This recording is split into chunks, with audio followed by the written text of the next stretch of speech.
अस्सलाम वालेकुम एवरीवन। आज की वीडियो में हम गोला कबाब बना रहे हैं। ये कबाब फ्रोज़न लिए हैं हमने। चलें जी, पतीली गरम कर लीजिए और इसमें हाफ़ कप ऑयल ऐड कर लीजिए।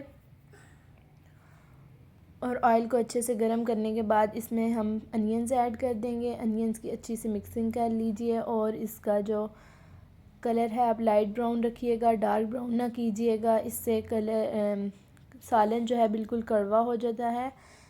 जो ही ये अनियंस लाइट ब्राउन हो जाएं तो इसे हमने ग्राइंड करना है, क्योंकि सालन जो है गोला कबाब में ग्रेवी वाला अच्छा लगता है। इसको जी हम मिक्सी में ऐड कर देंगे और ग्राइंडर जार में पहले से 1 टमाटो मैंने काट के ऐड कर दिया था और इसमें जो है अनियन ऐड कर लिया है। थोड़ा सा पानी ऐड करके इसका हम पेस्ट बना लेंगे।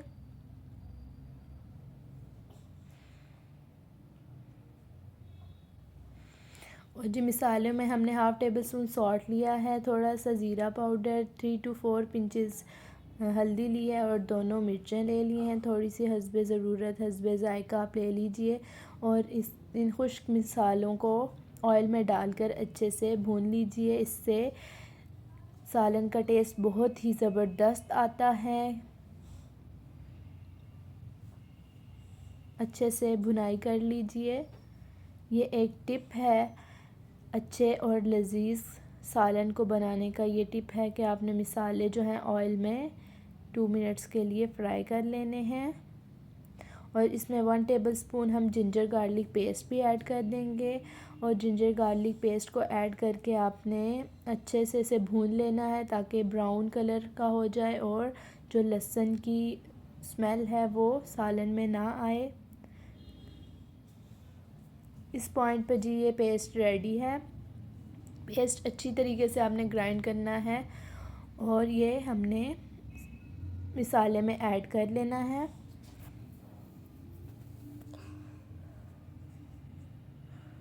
अच्छे से इसकी मिक्सिंग कर लेनी है और तकरीबन 5 मिनट्स के लिए इसको ढक कर रख देना है ताकि जो टमाटोज़ का कच्चापन है वो ख़त्म हो जाए।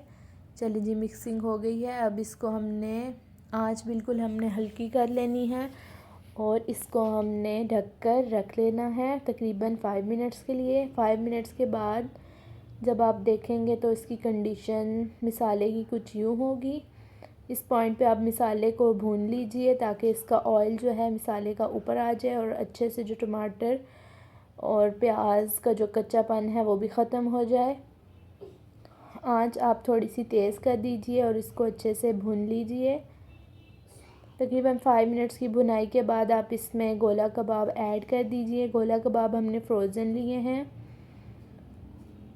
चलें जी, इसको भी थोड़ी देर हमने भूनना है। हल्के हाथों से आप इसे भून लीजिए ताकि फ्राई हो जाएं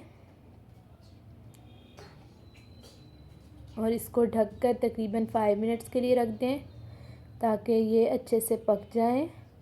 आफ्टर 5 मिनट्स जो ग्रेवी होगी वो बिल्कुल रेडी होगी।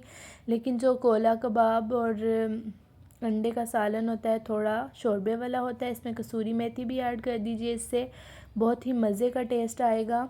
अच्छे से मिक्सिंग कर लीजिए, चम्मच को आराम से हिलाइए ताकि कबाब जो हैं जुड़े रहें। और जो ये वाला सालन जो होता है ना अंडे और गोला कबाब का, ये ज़्यादातर शोरबे वाला पसंद किया जाता है, इसलिए हम इसमें थोड़ा सा शोरबा रखेंगे। इस पॉइंट पे जी हम इसमें पानी ऐड कर देंगे तकरीबन 2 कप। अच्छे से पानी को उबाल आने पर ये सालन बिल्कुल रेडी हो जाएगा। इसको ढक कर रख दीजिए और अच्छा सा उबाला आने दीजिए ताकि जो अंदर से ये कबाब हैं अच्छे से पक जाएं। और फ्लेम भी बिल्कुल लो कर दीजिए और एक साइड पे जो अंडे भी जो हैं वो बॉईल होने के लिए रख दीजिए। यहाँ पर एग्स बॉईल हो रहे हैं और जो करी थी बिल्कुल 5 मिनट्स के बाद बिल्कुल रेडी हो चुकी थी। और एग्स के हमने शेल रिमूव करके एग्स भी उसमें ऐड कर देने हैं करी में और इसको उबाला दे देना है।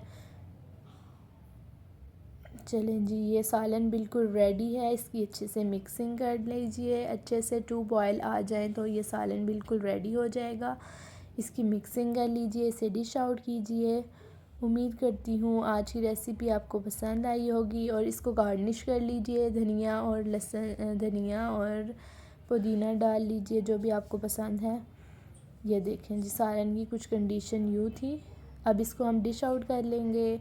उम्मीद करती हूँ आपको आज की रेसिपी पसंद आई होगी। मेरी वीडियो को लाइक कीजिएगा, मेरी चैनल को सब्सक्राइब कीजिएगा, मुझे अपनी दुआओं में याद रखिएगा। अल्लाह हाफिज़।